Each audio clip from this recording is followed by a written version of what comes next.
श्रीराम समर्थ श्रीराम। विचार पहाणे बरा, खरा विचार तो करा। उपासकांशी सूचना, उपासना उपासना श्रीराम। विवेकाचे फळते सुख, अविवेकाचे फळते दुःख। यात मानेल ते आवश्यक, केले पाहिजे श्रीराम। अतिशय समर्थांनी आपल्या परमार्थाची बाजू अतिशय स्पष्टपणाने आपल्या समोर मांडलेली आहे। ते असं म्हणतात की विचार पाहणे बरा, विवेक पाहणे बरा, खरा विचार तो करा। आणि हीच सूचना त्यांनी कुणाला दिली? ही सूचना समर्थांनी उपासकांशी दिलेली आहे। उपासकांशी सूचना, समर्थांचं सांगणं असं ठाम, स्पष्ट, स्वच्छ आणि निर्भेड असतं। आणि त्याला अनुसरून समर्थ असं म्हणतात की तुम्ही कोणतंही देव धर्म कार्य करत असताना उपासकांना सूचना अशासाठी केलेली आहे की उपासनेमध्ये वेगवेगळ्या प्रकारच्या संकल्पना घेऊन माणूस उपासना करतो। आणि हा माणसाचा स्वभाव आहे, ही माणसाची अनुवंशिकता आहे, हा माणसाचा कुठेतरी दौर्बल्यपणाचा विचार आहे, एक मनाची दुर्बलता आपल्याला कुठेतरी पाहायला मिळते। अर्थात सगळ्याच साधकांच्याकडे ते असते असं नाही, सर्व साधकच या बाजूने विचार करतात असंही नाही, पण जे करतात त्यांच्यासाठी आपण चिंतन करणं आवश्यक आहे।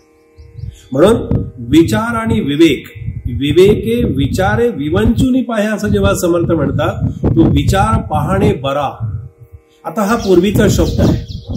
आता आपण सहज एखाद्याला विचारतो, काय हो कसा आहात तुम्ही, तुमची तब्येत कशी आहे? आहे, बरी आहे। आता समोरच्या माणसाला अशी अपेक्षा असते की आणि उत्तम म्हणावं, चांगलं म्हणावं, असं आपल्याला आतून असं वाटतं। पण हा पूर्वीच्या काळातला एक प्रचलित रूढ असा शब्द आहे की बरं याचा अर्थ चांगलंच, बरं याचा अर्थ उत्तमच। मग विचार पाहणे बरा, हा विचार जो आहे अंतःकरणातल्या विवेकाला कुठेतरी एक अशा प्रकारची चालना देणं आणि विवेकाधिष्ठित अशा प्रकारचं परमार्थातलं आचरण करणं, हा समर्थांच्या वाङ्मयातला मुख्य पाया आहे, ते त्यांचं मुख्य अधिष्ठान आहे। कोणताही समर्थांच्या वाङ्मयातला कोणताही विचार घ्या, समर्थांचा मनोबोध असेल, त्या मनोबोधामध्ये सुद्धा समर्थ असं म्हणतात, विचारूनी बोले विवंचूनी चाले। मना विचार केल्याशिवाय, विवंचना केल्याशिवाय आणि तू आतमध्ये कुठेतरी अंतर्मुख होऊन तुझ्या विवेक शक्तीला जागृत केल्याशिवाय तू कोणतंही कार्य करू नयेस असं त्यांना वाटतं। म्हणून आपण नेहमी असा विचार करावा की ही साधकांसाठी, उपासकांसाठी ती सूचना आहे, ते सांगणं आहे की विचार पाहणे बरा, खरा विचार तो करा। आता खरा विचार याचा अर्थ काय होतो? आम्ही खोटा विचार करतो का? मग असेल कदाचित सवय आपल्याला तशी, कदाचित आपल्याकडून तसं होत असेल, कदाचित आपल्याकडून तशा प्रकारची घटना घडत असेल। खरा विचार करा असं जेव्हा समर्थ आग्रहपूर्वक सांगतात तेव्हा त्याचा विचार करणं आवश्यक आहे। खरा विचार तो कुठला असतो? खरा विचार हा विवेकाच्या आधारावरतीच असतो, विवेकाच्याच आधारावरती असणं अत्यंत आवश्यक असतं। आणि हा विवेक जर सांभाळायचा असेल, त्या विवेकानं आपलं जर कार्य करायचे असेल तर कुठलीही उपासनेची बैठक जी आहे, ही उपासनेची बैठक ही विवेकाधिष्ठित असली पाहिजे। आणि विवेक आणि विचारानं विवंचून त्याची विवंचना करता आली पाहिजे, त्याचं चिंतन करता आली पाहिजे। त्याचं चिंतन जेव्हा आपल्याला करता येतं तेव्हा उपासकांनी आपली उपासना जी आहे, आता उपासना या शब्दाचा अर्थ आपण पाहिलेला आहे। उपासना या शब्दाचा अर्थ अनेक प्रकारांनी, वेगवेगळ्या मार्गांनी, वेगवेगळ्या प्रकारांनी लोक तो अर्थ घेत असतात। ह्याच्यावरूनच उपासकांच्या मनोधारणेची कल्पना आहे। त्याच्या विचारशक्तीची कल्पना येते की जेव्हा तो विचार करतो उपासनेच्या संदर्भात. आता उपासना म्हणजे काय, पुन्हा आपल्याला सांगतो मुद्दाम आपल्या माहितीसाठी. उपासना याचा अर्थ उपआसन म्हणजे भगवंत माझ्या जवळच आहे आणि मी भगवंताच्या सतत अनुसंधानात राहणं आवश्यक आहे. जेव्हा हे दोन्हीही अनुसंधान एकरूप होतात, भक्त आणि भगवंत जेव्हा एकरूप होतात, भक्त आणि भगवंत याच्यामध्ये कुठल्याही प्रकारचं अशा प्रकारची द्विधावस्था, अशा प्रकारचं द्वैत तिथे कधीही असत नाही. आणि या द्वैताला अनुसरून समर्थ असं म्हणतात की ती उपासना तुला साधली पाहिजे, म्हणजे त्या भगवंताचं सतत अखंड अनुसंधान असणं म्हणजे उपासना आहे. आणि ही उपासना या प्रकाराने जो उपासना करतो, या प्रकाराने जो भगवंताला आळवण्याचा प्रयत्न करतो, या प्रकाराने जो भगवंताला आपलंसं करण्याचा प्रयत्न करतो, तेव्हा ती उपासना ही समर्थांच्या भाषेत सांगायचं झालं तर तीच उपासना ही विश्वपाळीती उपासना होते. उपासनेमध्ये विश्व सांभाळण्याची ताकद आहे. आणि असा उपासक समर्थांना अभिप्रेत आहे की जो विवेकाच्या आधारावरती उभा आहे, विवेकाधिष्ठित अशा प्रकारचं त्याचं आचरण आहे. आणि त्या उपासकांशी सूचना समर्थ या ठिकाणी करत आहे. विवेकाचे फळते सुख, अविवेकाचे फळते दुःख. यात मानेल ते आवश्यक, केले पाहिजे श्रीराम. विवेकहीन जे जन, ते जाणावे पशु समान. त्यांचे ऐकता भाषण, परलोक कैचा श्रीराम. आपण पहिली ओवी पुन्हा मुद्दाम अशासाठी चिंतनासाठी घेतलेली आहे, कारण या पहिल्या ओवीमध्ये म्हणजे विवेकाचे फळते सुख ही ओवी पुन्हा घेतलेली आहे चिंतनाला. या चिंतनानंच आपल्याला पुढे जायचं असल्यामुळे केलेची करावे समर्थ म्हणतात. पुन्हा पुन्हा त्या गोष्टी करणं, हे चिंतन जे आहे, चिंतन मनन या दोन्ही गोष्टी ज्या आहेत त्या पुन्हा पुन्हा चिंतनाने साध्य होतात आणि त्या चिंतनानं आपल्याला आत्मसात करता येतात.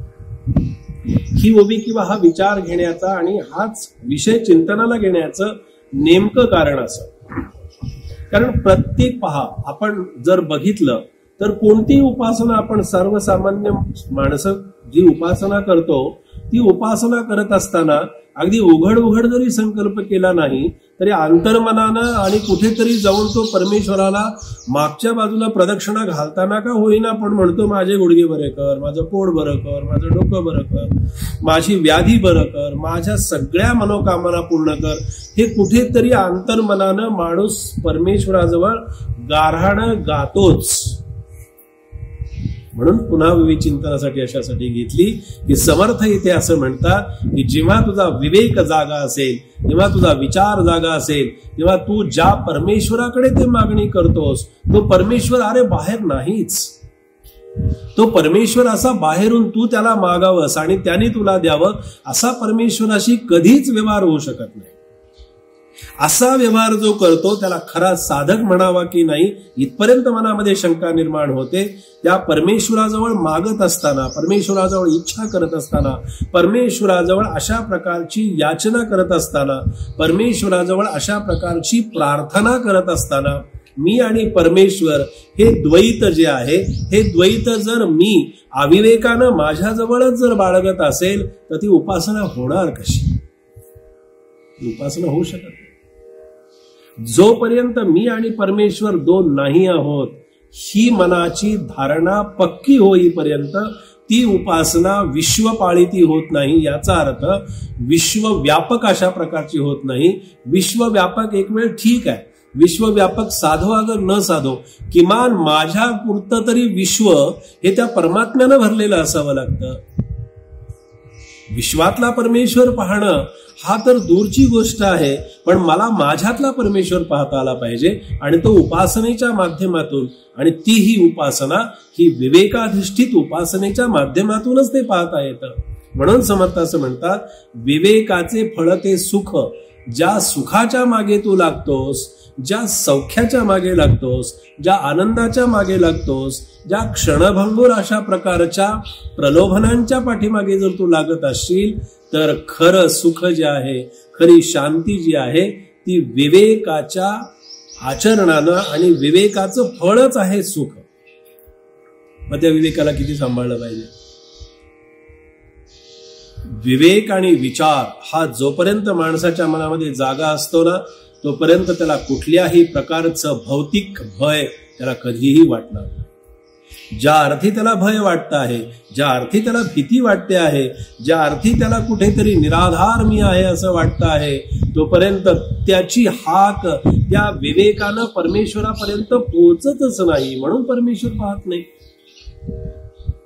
सुखाची व्याख्या करत असताना अनेक प्रकारांनी सुखाची व्याख्या केलेली आहे, पण सुख हे मला अनुभवायचं आहे, पण ते विवेकावरती अनुभवायचं, विचारांच्या वरती अनुभवायचंय, त्या मला माझ्या धारणा शक्तीवरती अनुभवायचं आहे. आणि म्हणून समर्थ म्हणतात, विवेकाचे फळ ते सुख. आणि विवेक जर केला नाही तर ते म्हणतात अविवेकाचं फळ काय आहे तेही समर्थ सांगतात. अविवेकाचं फळ जे आहे ते दुःख आहे. म्हणून सुख आणि दुःखाच्या पलीकडे गेल्याशिवाय ही उपासना होऊ शकत नाही, तो परमार्थ होऊ शकत नाही. तो परमार्थ जो होतो तो निराधार परमार्थ असं त्यांचं समर्थांनी वर्णन केलंय. आणि म्हणून समर्थ आग्रह करतात, यात मानेल ते आवश्यक केले पाहिजे. म्हणून विचार हा त्या दृष्टीनं पाहता आला पाहिजे. विचारांची गती ही अंतःकरणामध्ये त्याप्रमाणे आपल्याला पाहता आली पाहिजे. म्हणून विवेके विचारे विवंचून पाहे, आधी राखावा आचार मग पहावा विचार, आचार विचारे पहिलं पार पावी जेतो. समर्थांनी मनाच्या श्लोकामध्ये किती विवेकाला स्थान मोठं दिलंय.